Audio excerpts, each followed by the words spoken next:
문학 이론 중 소설 중에서도 플롯, 구성의 기교 중에 하나인 시간의 변조에 대해서 잠깐 설명하도록 하겠습니다.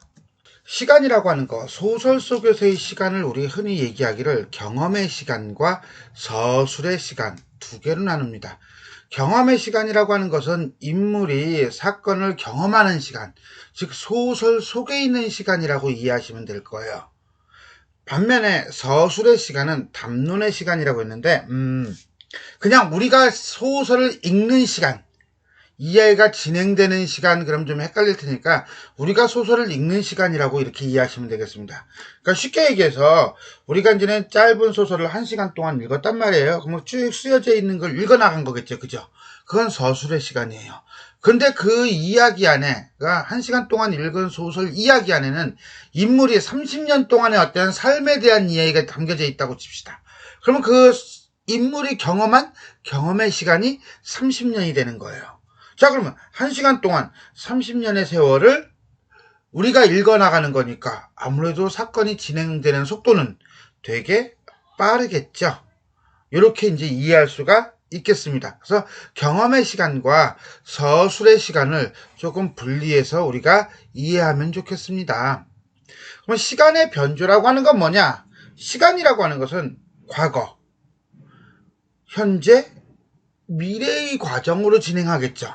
그러니까 미래라고 하는 것은 아직 오지 않은 시간일 거예요. 현재를 기준으로 한다면 이미 경험한 시간, 그 다음에 지금 경험할 시간, 경험하는 시간, 그 다음에 나중에 경험할 시간, 이렇게 이제 쭉 진행이 될 텐데, 이것이 이제 시간의 순차적 질서예요. 근데 그 순차적 질서를 뒤틀어버리는 거죠.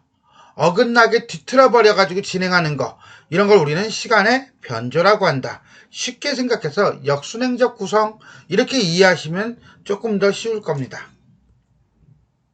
자, 그러면 경험시와 서술시의 관계를 봅시다. 자, 요건요, 우리가 소설 내용으로 가면서 읽어나가는 것까지 봅니다. 자, 이야기의 상황이에요, 이게.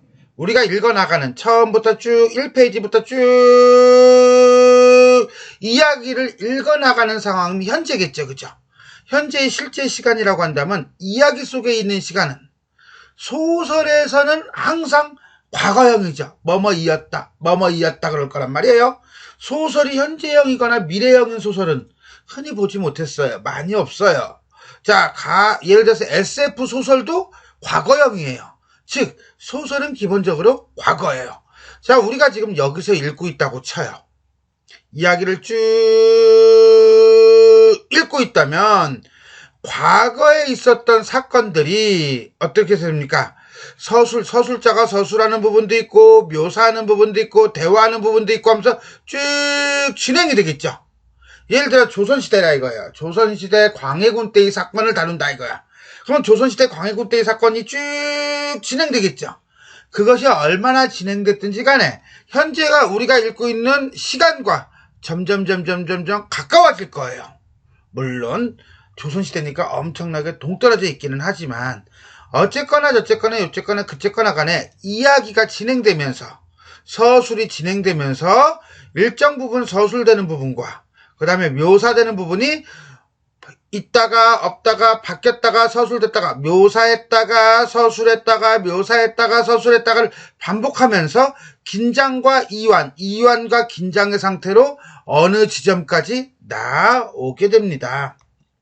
그리고 그것이 순간 어떤 서술자나 내지는 중심 인물에게 어떤 운명을 결정지을 수 있는 하나의 계기가 일어나겠죠. 그 계기가 일어나서 그 계기로 이 인물 자아는 세계와 어떤 갈등 관계를 맺고 어떤 행동을 할 것이며 어떤 결과를 맺을지가 진행이 될 겁니다. 쭉 진행이 되는 거예요. 지금 읽는 시간하고 점점 가까워지면서. 하지만 현재 딱 같이 만나요? 만나지는 않죠. 왜? 아까 얘기했듯이 소설은 과거형의 문학이라고 그랬어요. 어딘가쯤에서 끊기면서 이야기는 끝날 거예요. 어쨌거나 간에 여기서부터 쭉 진행되던 것이 어떤 인물의 계기로 말미암아서 세계와 자아 사이의 갈등을 겪으며 이야기는 마무리가 된다. 자, 이야기의 상황, 의식 내부의 상황에서 벗어나 현재의 상황으로 넘어오는 부분이다. 이때 서술적 자아는 경험적 자아보다 한층 더 성숙한 인물이 될 것이다. 즉 이거 무슨 소리냐? 이야기가 쭉 진행되다가 현재의 나와 이야기 속에 있는 현재의 나예요. 이야기 속에 있는 현재의 나는 과거의 사건들을 다 경험한 사람이죠. 경험했으니까 그 과거의 사건들이 자기 자신에게 어떠한 영향을 미쳤을 거라는 거죠. 그래서 한층 더 성숙한 인물로 성장되어 있을 것이다. 여기에서의 갈등을 경험하고 난 이후니까. 그래서 그러면서 이야기의 상황과 그 다음에 서사의 상황이 맞물리면서 이야기는 끝이 난다 라고 볼 수가 있겠습니다. 내용이 좀 어려운가요? 어려우면 어려운 대로 그냥 넘어가세요. 자, 그렇게 본다면 일단 이야기가 끝났을 때 여기는 서술적 자아와 경험 자아가 일치하는 순간이죠. 왜? 현재니까. 이야기 속의 현재. 그럼 여기서부터 여기까지는 과거의 사건들이 되겠죠. 과거의 사건들이 되니까 서술적 자아의 의식 속에 있는 그런 시간이다 라고 볼 수가 있습니다. 자, 내용이 조금 어려웠어요. 자, 그러면 시간 변조라고 하는 건 뭐냐? 시간을 뒤트는 거라고 그랬어요. 즉 무슨 소리냐면 현재의 시간이 실제 시간이 A가 일어나고 B가 일어나고 C가 일어났는데 그것을 이 B의 사건이 앞으로 가는 거예요. 아니면 A의 사건이 이 안으로 들어오는 거예요.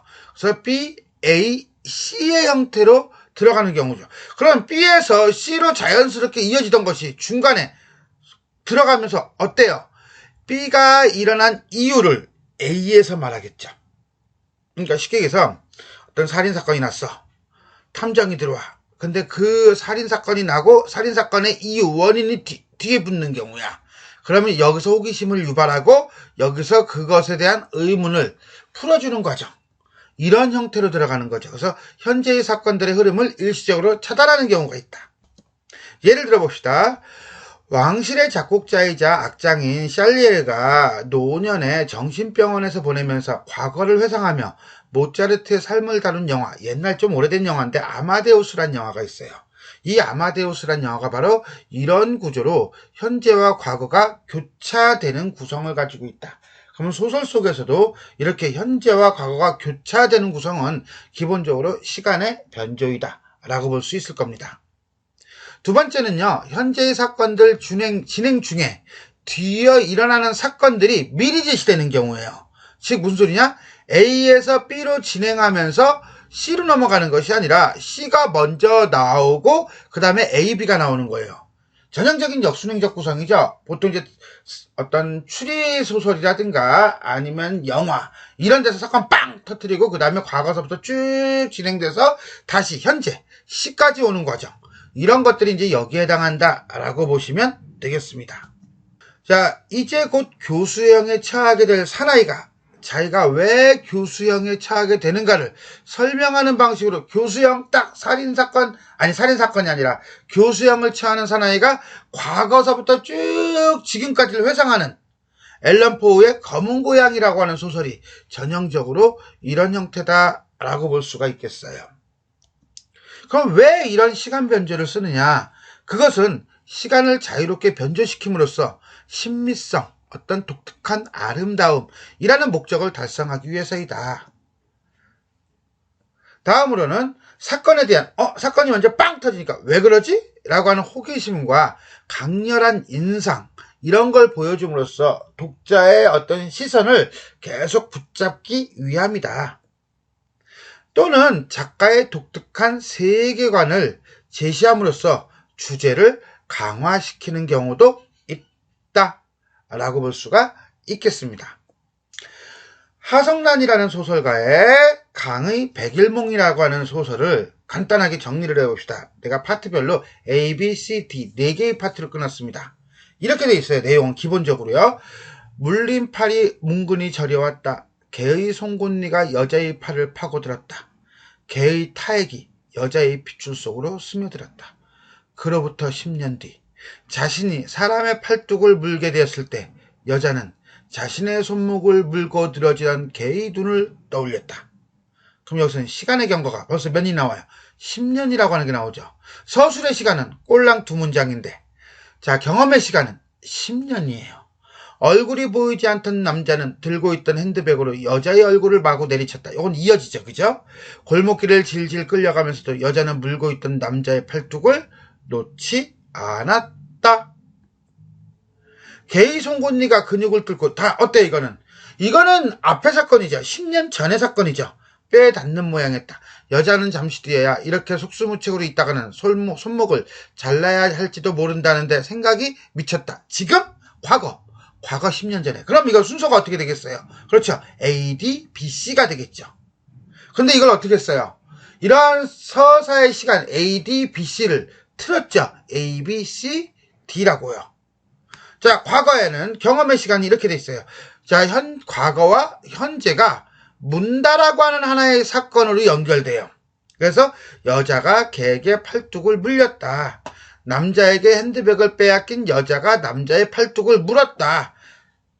과거의 사건, 10년 전, 10년 후, 현재의 사건. 경험의 시간으로 간다면 A, D, B, C. 서술의 시간은 A, B, C, D. 됐어요? 자, 이걸 통해서 우리는 뭘 보여주려고 하길래? 라고 하는 걸 봅시다.